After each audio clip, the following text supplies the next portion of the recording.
So stocks are running in the aftermarket, guys. This is nuts as we're hearing news about a ceasefire in the Middle East. What's going on here? SPY hit 660 in the aftermarket after closing at 653, and the Qs closed at, I think, 583, and they got all the way to 592 in the aftermarket. So let's just dive right into it, talk about what's going on. What is this news that's moving the market? So let me show you right here on X. Check this out, guys. According to Zero Hedge, a ceasefire for a period of 1 month will be announced according to a mechanism that Witkoff and Kushner are working on, according to Al Arabiya, citing Israeli Channel 12, and the U.S. aims at a month-long ceasefire. The agreement with Iran is very similar to the understandings in Gaza and Lebanon. A 15-point agreement will be negotiated during the month of a possible ceasefire. And look at the 15 clauses of the agreement with Iran via Al-Hadath here. We can see, number 1, automatically cancel the threat of reimposition of sanctions. Number 2, dismantling Iran's existing nuclear capabilities. 3, agreement with Iran. Iran vows to never seek nuclear weapons. We'll see how that goes.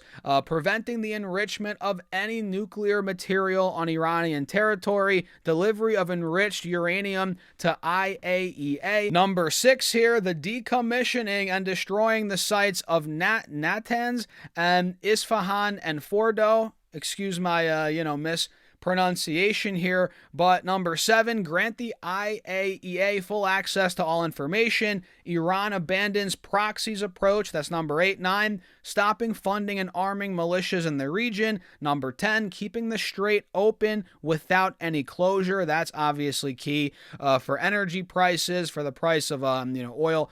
Number 11, postponement of decision on ballistic missile program. 12, ballistic missiles are only used for defense. 13, lifting all sanctions on Iran.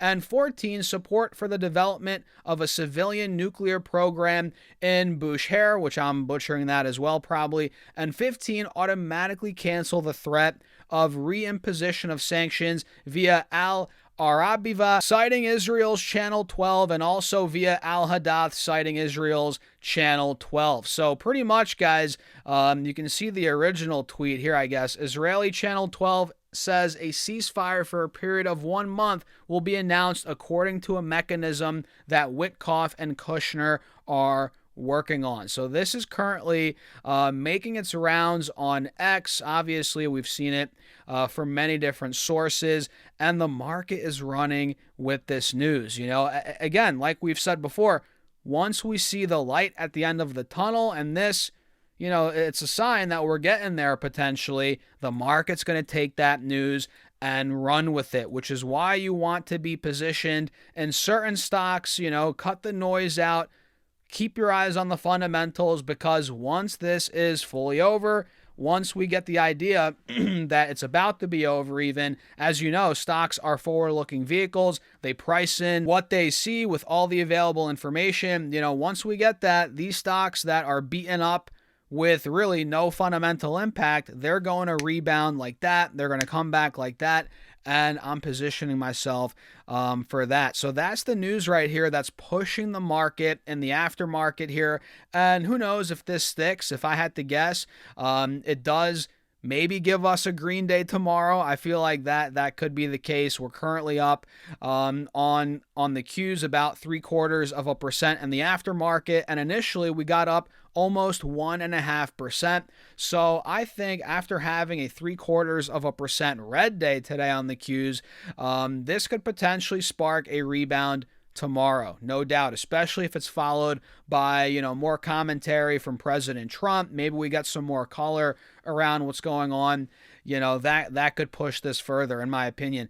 And looking at SPY had a 0.3% red day, and now with this move, we're pretty much erasing that red day. We're up now net from yesterday, and the Dow had a red day, about 0.25% down. Dow's obviously popping as well. A bunch of stocks are moving in the aftermarket. So for me, like I said, I'm cutting out the noise, focusing on the fundamentals, and these are a couple of stocks I'm watching right now. But before we dive into those, a word from our sponsor, Moomoo, you can get up to $1,000 of Nvidia stock right now using that link down below, and up to 8.1% APY on your uninvested cash. Check out that link down below.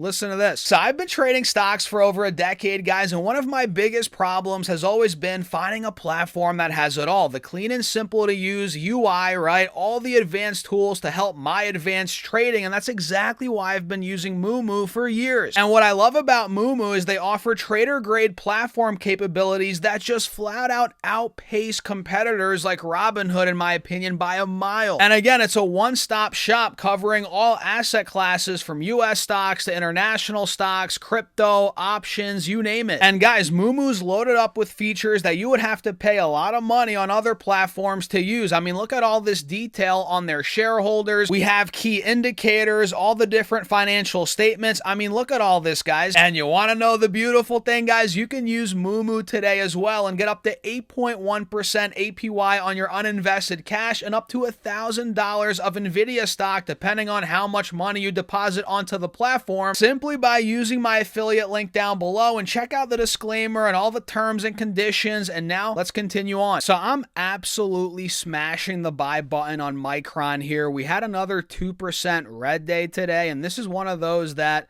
if you cut through the noise, look at the fundamentals, I think we're going to rebound drastically over the coming weeks, months on this name. I think we're honestly going to 500 plus this year. I've said that before. I'll say it again. And, I was watching it run away from me after earnings, right around earnings. And I was like, I'm not going to force it here, at 450, 460, 470. I'm going to wait for the pullback. And we got it. So I bought more at about $404. I'm buying more here in the high 300s and bring it on down to 350 for all I care. 360. I'll buy even more Micron there. They're literally trading at 6 times forward earnings. Guys, if you believe the guidance, if you think they're going to hit their guidance or even exceed their guidance for this year, man, this stock is trading dirt cheap right now for the guidance, the growth, and everything that's expected out of them this year. And yeah, if they disappoint, sure, it's not going to be nice. The stock could collapse, but I don't think that's going to happen based on the fundamentals, based on what I'm hearing about Micron right now, which we've covered the story 100 times. So we're not going to go too deep into it here. But this dip, all I know is, for me personally, I'm taking advantage of it, and I'm not going all in yet. I'm nibbling at it. I'm adding into it slowly. I'm waiting for honestly lower prices here, 360, 70 even, to add another big chunk. But Micron to me is a no-brainer on this dip. Fundamentals are strong. And Nvidia, I know I talk about Nvidia a lot, but I just can't ignore it here in the mid 170s, low 170s. It is a stock that genuinely is a good value. If you believe the AI story, it is just getting started, which I think we're in the second or third inning right now. I think Nvidia is a great buy right now, man. I think out of nowhere, it's just going to go on an insane run, out of nowhere. I think we're going to have a couple week stretch where this thing goes berserk, right? And I'm positioning myself for that, and the fact that we're holding 170, we've held that for months. That's a good sign, but I'm also ready for it to potentially fall through 170. Maybe if things in the Middle East aren't near being done, maybe all this is fake news, the ceasefire. Maybe it goes under 170, fills the gap down to 165. Okay, I'll be glad to buy more there too. But for now, here in the 170s, it's a great deal. On a forward basis, it's not as cheap as Micron. But man, the story for both of these stocks, phenomenal now. So adding more Micron, adding more Nvidia, no doubt. Coherent we talked about before. Same with IPI, a fertilizer stock. A bunch of those I've been keeping an eye on. Let's see, what other names here? Tesla in the 380s is interesting, but I'm still waiting for that break back down to about 350 to 60. I mean, we got it It looks like on the 23rd in the morning. That was yesterday morning we got it. I should have added more at 7 a.m. there. I missed it. I'll be honest, I missed it there. But either way, I'm holding Tesla right now. I am down a little bit, but I am considering adding more. But I just want to see if it re-enters this gap right here between 350 to 380. That's where I'm looking to add more, especially under 350. But honestly, I don't think it's going to get there. We shall see, though. So that's Tesla. Meta is another one, guys, which is right on the verge of breaking under a critical support right now at 580, 590. This is a massive level for Meta. You can see it right here. We have a descending triangle, so I'm being patient on it. I think if we take out 580, Meta honestly could make a run down to the mid 500s. I know people are like, oh, it's not going to go down there. I think it could, honestly, if the market gets worse in general. Meta's kind of in the doghouse right now, but I think over the next year or two, we're going to get a nice rebound back over 800, 900. So I'm positioning myself here in Meta. I've been holding it for a while. I mean, not even that long. 3 to 6 months now, and I'm looking to go heavier. If it breaks through 580, that's what I'm waiting for there. And I'm also watching out for Google, Alphabet. We had a nice little, 3% red day in Alphabet today. And this also looks like it might be going under 290, 285 based on the chart. So if we get some more weakness in Alphabet, this is one of my longest term holdings, man. I've held it for years. If we see it get under 280, 290, it starts slipping down there, I might have to add a little more Alphabet, but out of big tech, my favorite one now is still Nvidia. I'm looking at Micron. In my opinion, those are better than Alphabet right now, but if Alphabet got low enough to where I can't say no or to where I can't resist it, right, I might have to buy more, if it gets down to 250, 60, but we'll see. We'll see, guys. What do you think? Let me know in the comments. Smash the like button. Feel free to subscribe. Consider joining the Patreon if you want to keep up with my portfolio updates, my private Discord. I'm investing $750 a week right now, and we're buying stocks every week pretty much, unless, I see the market a bit shaky. We might stack that cash, but we're selling options. We're creating income in that portfolio, and you get access to my private Discord. All that is linked down below, guys, pinned in the comments as well, or go to stasurfs.com/Patreon. I'll see you in there. And with that being said, have a great day.